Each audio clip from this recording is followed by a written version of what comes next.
Bonjour, nous allons parler ce matin des attitudes à avoir pour face à une personne dépressive, comment l'aider.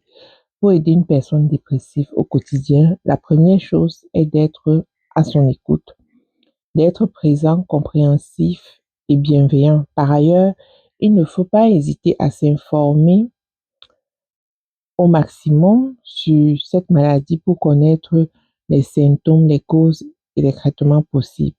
Alors, les personnes dépressives ont souvent éprouvent souvent de la culpabilité. Donc, il faudrait, dans nos attitudes, déculpabiliser pour tout acte ou toute chose qui ont entraîné ou engendré de la culpabilité chez la personne.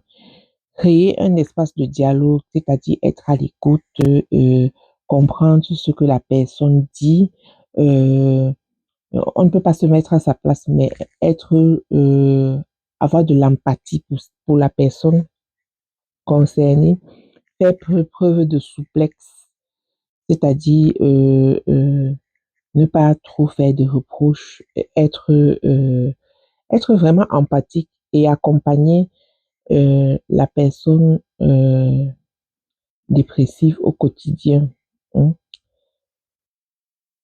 Alors, ce qu'il ne faut pas faire, c'est prononcer des phrases toutes faites, c'est-à-dire des choses que l'on sait qui peuvent offenser, comme par exemple, il suffit de faire un effort et de se secouer un peu, il suffit de vouloir pour y arriver.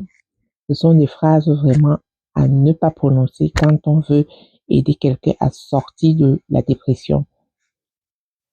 Minimiser son état, c'est-à-dire non seulement ne pas comprendre ce qu'elle vit, mais banaliser ce que la personne ressent ou l'infantiliser, c'est-à-dire trouver qu'elle elle a des réactions de, de gamin ou bien qu'elle se plaint trop ou bien elle est toujours émotive ou bien qu'elle elle est pessimiste parce que c'est ça la maladie. Donc, pour aider quelqu'un dans ces états, il faut être avenant, compréhensif et avoir de l'empathie, surtout de l'empathie.